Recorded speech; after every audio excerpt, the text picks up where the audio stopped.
Hi everyone, this is Aditi Sharma and welcome back to अपना professor doctor Lokesh वाली YouTube channel. क्या आप भी यूजीसी नेट इकोनॉमिक्स की प्रिपरेशन कर रहे हैं?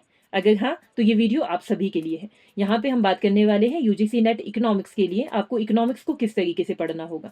बेटा, हर साल यूजीसी नेट इकोनॉमिक्स के लिए बहुत सारे बच्चे एग्जाम देते हैं, लेकिन हर बच्चे का जेआरएफ क्वालिफाई नहीं होता, हर बच्चे का नेट क्वालिफाई नहीं होता, और उसके पीछे का जो मेजर रीजन है वो यही है कि उनके पढ़ने का तरीका सही नहीं होता।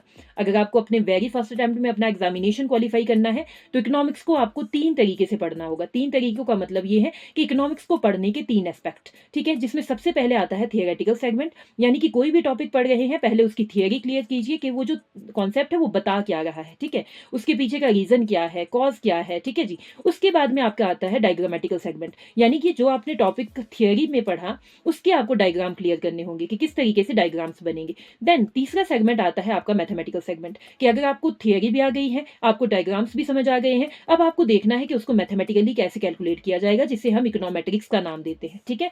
तो अब अगर आपके पास में टेक एन एग्जाम्पल, मान लो आपके पास हम इलास्टिसिटी ऑफ डिमांड की बात कर रहे हैं, तो पहले तो आपको थियरी पता होनी चाहिए, देन उसके कर्व्स आपको पता होने चाहिए, देन आपको पता होना चाहिए कि उसका कैलकुलेशन कैसे किया जाता है, कैलकुलेट कैसे करते हैं हम इलास्टिसिटी ऑफ डिमांड को। अगर इस तरीके से आप अपनी प्रिपरेशन करेंगे तो इकोनॉमिक्स का एक भी टॉपिक आपसे नहीं छूटेगा और एक भी क्वेश्चन आपका गलत नहीं होगा। बाकी पूरी तैयारियां करना चाहते हैं, कंप्लीट बैच में ज्वाइन होना चाहते हैं, तो आज ही अपना प्रोफेसर एप्लीकेशन को डाउनलोड कर दीजिए और 3000 रुपीज का डिस्काउंट आप लोगों के लिए चल रहा है, तो उसका भी आप बेनिफिट उठा सकते हैं। Thank you so much, all the very best.